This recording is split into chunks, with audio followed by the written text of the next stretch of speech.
what happened. What happened? I was on Oprah's show, on the Oprah Winfrey Show, doing Change Your Life TV. And then people saw me, and other networks came after me. What Oprah was offering me at the time, I didn't think I was worthy of. So I had to blow it up, and I did. What I accept is that you knew what you were doing when you walked into that room and that you had the intention to force our hand. Absolutely not. That is not true. That is not true? No, absolutely not. Iyanla Vanzant just exposed Oprah's suspicious rise to fame. It's not the feel-good story you've been told. Like you trying to protect your deal over here and force her into a deal. Yes! I said, that won't even in my consciousness. How could you not know that you're saying those words to me? From ruthless moves to behind-the-scenes power plays, Vanzant is pulling back the curtain on the unsettling tactics that propelled Oprah to superstardom. Even after Iyanla saw that, she was, the lawyer had given her walking papers, basically, that you will no longer be on the Oprah show. She tried to make amends. She tried to call, and her calls were not accepted. Could there be a darker side to the media mogul's journey? Is this the price of fame or something far more sinister? Let's find out. So here's the real question everyone's been asking for ages. Why is Oprah always linked to powerful men caught up in shady, predatory behavior? From Bill Cosby to Harvey Weinstein, Jeffrey Epstein, and now Diddy, her longtime connections with these controversial figures are raising more eyebrows than ever. Other names are going to come up. Sean will talk. That's why Jay-Z is running. That's why Jay-Z is nervous. We all know Oprah, right? The ultimate success story, TV host turned media mogul, basically untouchable. Her journey to the top is the stuff of legends. But if you know Oprah, you've probably heard of Iyanla Vanzant too. Yep, the no-nonsense life coach behind Iyanla. Fix my life. Thing is, Iyanla wasn't just some random guest on the Oprah Winfrey Show. She was in Oprah's inner circle before everything exploded. These two were tight. I just want everybody to receive that for a moment. I just want you to receive what that really means.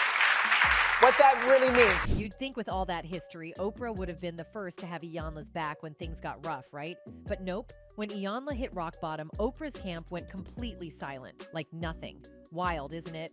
You'd expect some loyalty, but instead it was just crickets. And let's not forget those whispers, rumors that Oprah only backs black women when it's convenient for her. Iyanla's story seems to add fuel to that fire. Even though she was a best-selling author and practically Oprah's right-hand woman at one point, things got messy fast. Word is, Oprah started feeling threatened by Iyanla's rising success. And as we all know, Oprah doesn't exactly handle being challenged very well. When Oprah cut ties, it wasn't just a professional breakup, it was brutal. Iyanla got dropped from Oprah's show, which tanked her finances, threw her career off track, and all this went down while she was dealing with some serious personal heartbreak. Now, we can't say for sure that Oprah was pulling strings, but come on, the timing? Way too suspicious. Iyanla's whole life seemed to unravel just as their friendship hit the skids. So here's the real question. Can Oprah really claim she's innocent in all this? Or was she quietly pulling the rug out from under Iyanla? There's got to be more to the story, don't you think? You're someone who had a difficult life, you ended up on welfare trying to raise a family, and then all of a sudden all these opportunities just hit you. And any other person probably would have just disrespectful. Oprah's show has seriously been a launchpad for some of the biggest names in entertainment. Just look at Nate Berkus, Dr. Phil, and Dr. Oz. They all hit the jackpot after getting Oprah's seal of approval. The so-called Oprah Effect is real. One mention from Oprah, and bam, your career is set for life. But here's the kicker. While some people shot straight to the top, others didn't get such a happy ending. For every Dr. Phil, there's an Iyanla Vanzant whose time in Oprah's spotlight didn't exactly end in a fairy tale. Sure, Iyanla came close to making it big, but after the fallout with Oprah, things took a major turn. The same Oprah effect that helped create stars also seemed to play a part in some pretty brutal downfalls, Iyanla being one of the most glaring examples. It took 11 years. Did she tell you that you weren't ready or something, like when you went to her? They didn't think I was ready, but that was never communicated to me. Gotcha. So I'm saying, well, if they're asking for me, how come I can't do it over here? Iyanla's life story reads like something straight out of a drama series. Born Rhonda Harris in the back of a Brooklyn taxicab, no less, things took a tragic turn for her right from the start. But against all odds, she chased her dreams of making it in showbiz. And while that journey was anything but easy, it eventually led her to some seriously impressive heights. She ended up as the executive producer and host of Iyanla, Fix My Life on the OWN network, where she dives deep into people's lives, using spiritual principles to help them find peace and work through their issues. But just because they shared the spotlight doesn't mean everything was smooth sailing. Their relationship was far from perfect, with a major disagreement that dragged on for over a decade. It's like there was a cloud of tension hanging over them, showing that even powerful women can have some serious drama. While Iyanla was out there helping people, Oprah's vibe sometimes felt more controlling, and it seemed like she wasn't too thrilled about sharing the limelight. One of the biggest dramas in Lyanla Vanzant's life had to be her fallout with Oprah. Back in 2000, Iyanla was on the rise as a motivational speaker, getting tons of attention thanks to her regular appearances on Oprah's show. But then, things took a sharp turn. In 1999, Iyanla got a tempting offer from a TV exec at another network and decided to take the leap. Before making her move, though, she reached out to her contacts in Oprah's camp, hoping they'd be interested in giving her a show of her own. When they shot her down, she had no choice but to walk away. And that's when all hell broke loose. Oprah felt betrayed, and Iyanla was left out in the cold, leading to a brutal 11-year silence between them. It's hard not to see Oprah as a bit of a villain here. She had a golden opportunity to support someone she had once mentored, but instead she shut the door and turned her back. Iyanla's leap of faith could have been a win-win, but Oprah's refusal to back her ended up costing them both a powerful connection. In the author's own words, "Okay, we had a conversation, and the first conversation was, do you want your own show now, or are you willing to wait? And I said, I'm willing to wait. Then after I got approached by so many people, Barwal wasn't the only producer. I said, wait a minute, hold up, maybe there's something going on here I need to look at. So I went back to Harpo and said, are you willing to do my show now?" Years later, Iyanla and Oprah finally had a heart-to-heart and discovered that their rift was really just a huge miscommunication. Looking back on it, Iyanla admitted, I was just being naive and stupid and asking, but it wasn't received well. Right. I know I said I would wait, but let me tell you why. That's where I messed up. I went into this long-winded explanation about how everyone was approaching me and how I thought I was ready now, blah, blah, blah. I didn't realize that in the business world, they saw that as me trying to play hardball and leverage a deal. They were totally insulted and ended up telling me I wasn't welcome back. In the industry, when you go to somebody and say, you know, this network is offering me this, what are you going to offer me? But that's not what I was doing. I was just being naive and stupid. After more than a decade of silence, Oprah finally reached out to Iyanla, inviting her back on the show to air out their differences. Now, you'd think with all that time to reflect, they might have sorted it out privately, right? But nope, Oprah had her own agenda. Instead of a quiet reconciliation, she turned the whole thing into a public spectacle, twisting the conversation until Iyanla was practically cornered into confessing her mistakes on national TV. Iyanla opened up on the show about the lessons she learned from her experience with another network. It shook me to my core, she admitted.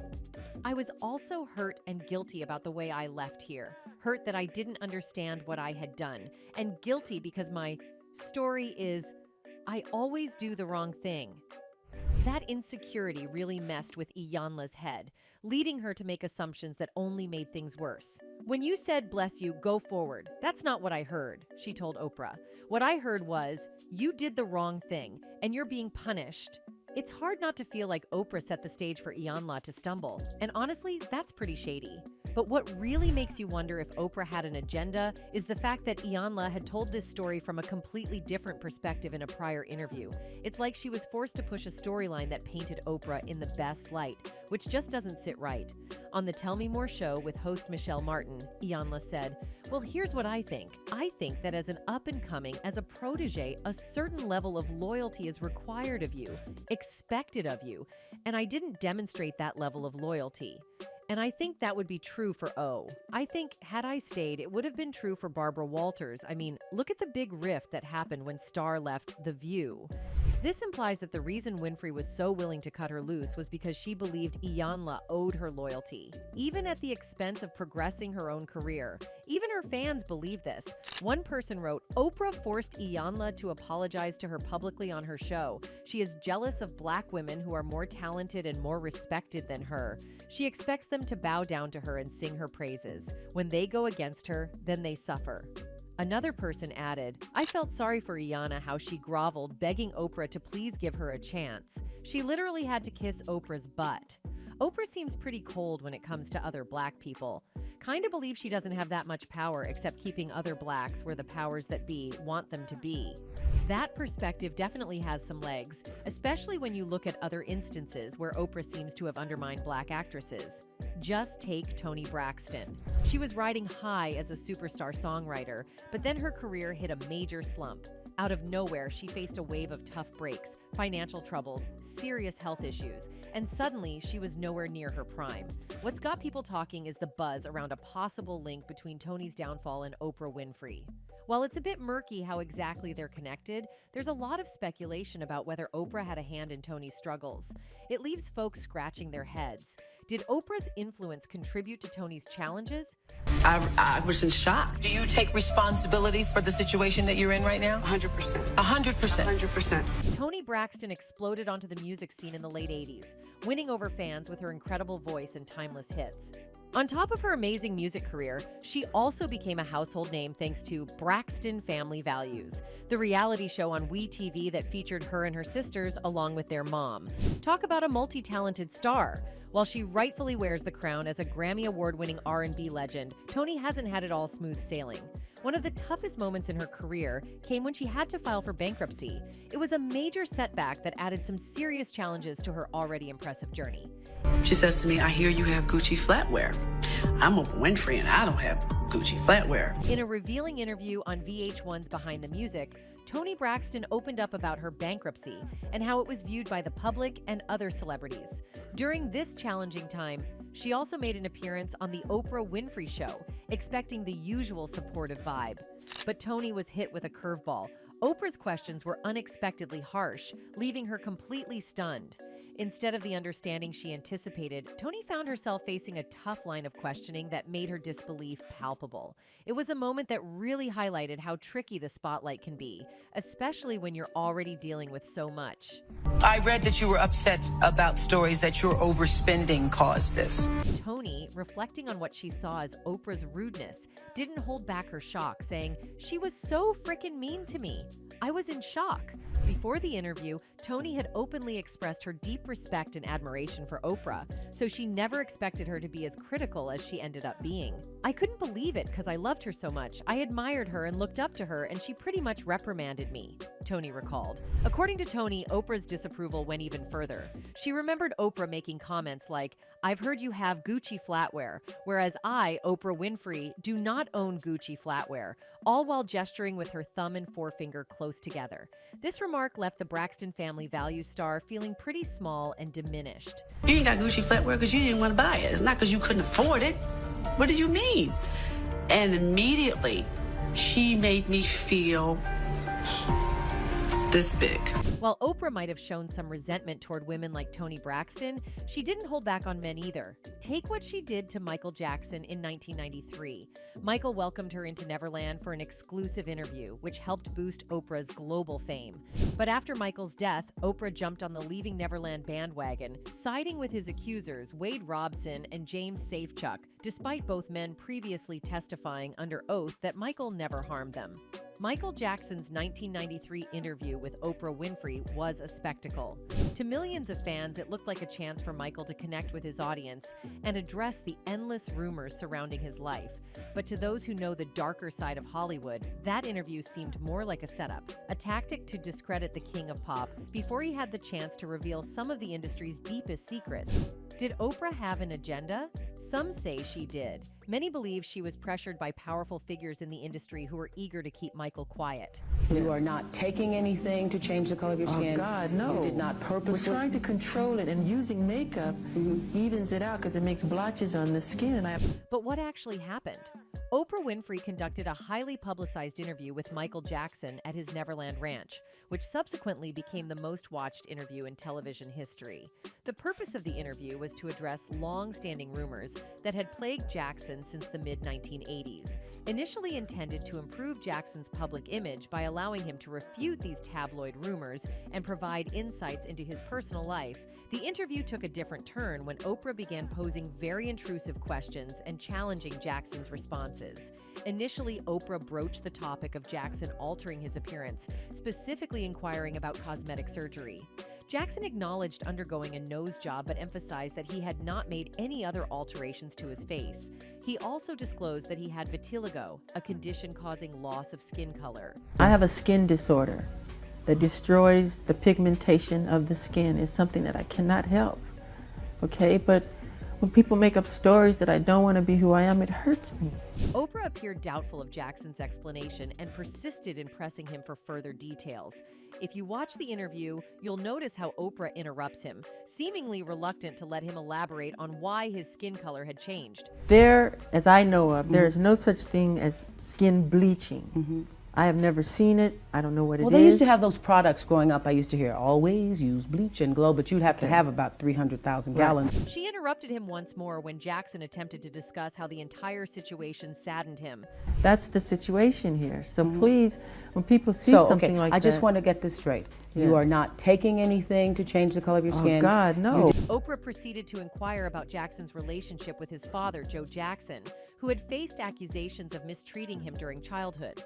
Once more, Jackson confirmed his father's physical discipline and hurtful words, but expressed love for him and a desire to avoid angering him.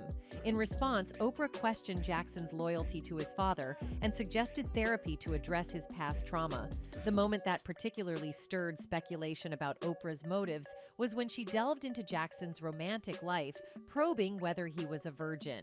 Jackson disclosed that he was dating actress Brooke Shields, but declined to answer the question about his virginity, citing it as a personal matter and stating that he held old-fashioned beliefs. Out of nowhere, Oprah implied that Jackson was being deceitful or concealing something, attempting to make him feel extremely uncomfortable. As if that weren't sufficient, Oprah then questioned Jackson about his friendships with young ones, probing why he enjoyed spending time with them. Jackson explained that he found solace in the innocence and purity of young ones, expressing regret over his own lost childhood due to fame. He clarified that he invited young ones to his ranch to bring them happiness. However, Oprah insinuated that there was something improper or unnatural about his behavior, bluntly asking if he ever shared his bed with young ones.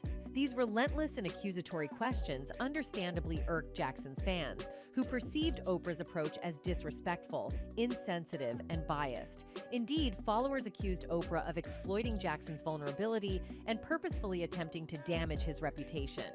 Essentially, Oprah manipulated the audience by presenting Jackson's responses in a questionable light, which further fueled the allegations against him. Just a few months after the interview aired in the summer of 1993, the first accusations of SA were made public, forever tarnishing Jackson's image. Then, before long, a bombshell documentary, Leaving Neverland, emerged. This 4-hour film follows James Safechuck and Wade Robson as they recount alleged instances of SA at the hands of Michael Jackson when they were young ones. Once again, Oprah became involved, even expressing her support for James and Wade when she interviewed the accusers. One of the interesting things about Michael and his particular situation is that the started long before we ever met him. That particular sequence of events led many to believe that Oprah deliberately betrayed Michael Jackson. Followers expressed their sentiments through comments such as, Oprah was extremely jealous of Michael Jackson. MJ was extremely beautiful, charismatic, charming, gentle, kind, extremely talented, quite intelligent, and had a strong, large, connected family. One more person wrote, I cannot stand Oprah. She always forced her way of thinking on vulnerable women. Some of the shows on the network I like, but I just don't like her bully tactics. She has this. If you don't think, act, dress like, or live like this, then you're beneath me thing going, my opinion. This move didn't go unnoticed. Monique publicly called Oprah out, accusing her of tarnishing Michael's legacy, a move that shocked many fans who remembered Oprah's earlier connection to him. After facing backlash for that special, Oprah defended herself, claiming she was just trying to shed light on the patterns of seduction that SA offenders use and tackle a larger issue in the entertainment industry. But her actions didn't stop there. In 2012, Oprah took things a step further by using one of Michael Jackson's grieving children for her own gain. She aired a tell-all interview with Jackson's daughter, Paris, on her own network, all while saying it was to help launch the young star's career. However, fans of Michael Jackson were quick to call her out on this. They even penned a letter to Oprah, which read in part, "We can't help but notice the irony of the current situation. The man you spent the better part of the last decade bashing and stopping short of labeling a child M is the very man's name and progeny you are now using to salvage your sinking network. No doubt, at the top of OWN TV's rescue list would be a repeat of history. Remember, in 1993, your Oprah show experienced record ratings. Over 100 million viewers tuned in to watch you interview the world's biggest superstar, the king of pop, Michael Jackson. While you were a somewhat hot commodity in the United States then, Michael Jackson introduced you to an international audience. When a few years later, Mr. Jackson had SA allegations leveled against him, we all watched in dismay. You turned on him, appointed yourself judge and jury, deciding even before evidence was presented in court that he must be guilty of the charges. The letter concluded by saying, having crowned yourself a child defender, we find it distasteful, disgraceful, and hypocritical that you are now using grieving children whose father you tried to sway a jury to send behind bars when it suits you. Few in the media have called out your shameful exploitation and hypocrisy, but we applaud the few who did, those who remember. The letter highlighted their anger and disappointment, pointing out how Oprah seemed to exploit a family's tragedy for ratings. It was a clear example of how she could twist a moment of vulnerability into a media spectacle, raising serious questions about her true intentions. In an interesting turn of events, fans couldn't help but wonder why Oprah, following the controversy around Michael Jackson's legacy, remained silent on her friend Harvey Weinstein's victims. Despite the outcry, she didn't shed light on Weinstein's pattern of seduction. Fans observed the double standard and questioned why Oprah didn't take a similar stance for the women who spoke out against Weinstein. Following this, Monique took to the social media app to blast Oprah Winfrey with a lengthy open letter, accusing her of treating people who are accused of similar crimes like SA differently based on their race. She wrote, "Dear Oprah, I felt compelled to write you this open letter after observing the disparity in the way that you seem to treat people who were accused of the same allegations. You did an interview on the CBS morning show and were asked about Harvey Weinstein by Norah O'Donnell, and you said as it pertained to him that you always try to look at the rainbow in the clouds, whatever is the silver lining. You also said, if we make this all about Harvey Weinstein, then we have lost the moment." She continued and pointed out that while Oprah Winfrey appeared to steer clear of claims against Harvey Weinstein, she hosted an HBO documentary, Leaving Neverland, where two men accused Michael Jackson of accusing them of SAing them when they were boys. Monique also mentioned that Winfrey signed on to executive produce a documentary featuring some of the roughly 20 women who accused the music mogul of SA as well. Michael Jackson's family also rallied against Oprah, saying they were disappointed that she sided with his accusers and called her interview with them the ultimate betrayal. The Legends family says they are disappointed that Oprah Winfrey sided with his accusers and called her interview with them the ultimate betrayal. Despite all the drama and controversies, Oprah has somehow kept her public image afloat, using her power to dodge criticism and spin her missteps into wins. But now, Iyanla Vanzant's recent revelations might just be the beginning of the end for her. That's it for today. Until next time, goodbye.